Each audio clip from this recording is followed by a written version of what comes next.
계엄사령관도 마찬가지 국방부 장관이 건의해서 국무회의 심의를 하도록 했는데 이때 계엄사령관은 누군지조차도 몰랐죠. 국무총리님. 네, 그렇습니다. 여기에 대한 논의가 있었습니까? 돈이 없었습니다. 법무부 장관님. 네, 이때 계엄사령관이 누군지 알았습니까? 구체적인 것보다는 포고문 하는 게 한 장 있었던 것 같은데. 아니, 묻는 답이나 하세요. 계엄사령관 누군지 몰랐죠. 포고문에 적혀. 그래서 계엄사령관을 이때는 전혀 논의가 되지 않았어요. 그리고 나서 대통령이 선포했고, 선포하면은 바로 계엄 사실을 국회에 통보하도록 돼 있는데 국무총리는 통보하지 않았습니다. 인정하시죠? 네, 그 통고에 보통 관보 게재를 뭐 해왔다고 생각하는데 그런 건 없었습니다. 네. 그래고 국회가 계엄 해제 결의하면 즉시 해제해야 되는데 이것도 한 3시간 후에 해서 절차를 위배한 겁니다. 실제 그렇기 때문에 위헌위법적이고 내란입니다. 세 번째, 계엄 범위를 초과했습니다. 계엄법에는 실제 비상계엄이 선포되면 계엄사령관은 행정사무와 사법사부를 관장합니다. 행정부와 사법부를 하는 게 되어 있습니다. 법무부 차관님 이거 알고 있죠? 네.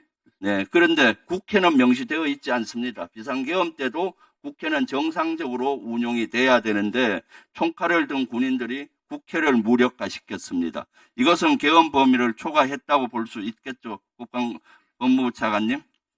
기본적으로 이런 내용을 주된 범죄 사실로 해서 김영훈 전 국방부 장관 비롯해서 여러 이 피의자들에 대한 영장이 발부된 것으로 알고 있고 나중에 재판 과정에서 이 부분에 대한 사법적 판단이 있을 것으로 생각하고 있습니다. 아이, 심플하게 답변하세요.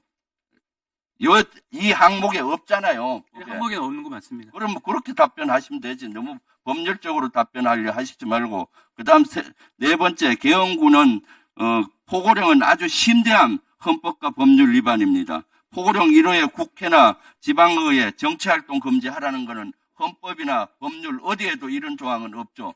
법무차관님. 그래야 한 거예요. 네, 헌법에 명확한 근거 규정이 있는 것은 아닙니다.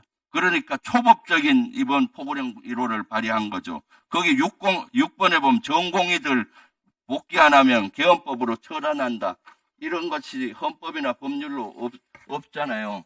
이러한 네 가지만 봐도 윤석열은 명백히 헌법을 위반하고 법률을 위반했을 뿐만 아니라 내란입니다. 국가의 위헌일 뿐만 아니라 실제 국가기관을 무능화시켰기 때문에 내란이고 친위 쿠데타가 명확합니다.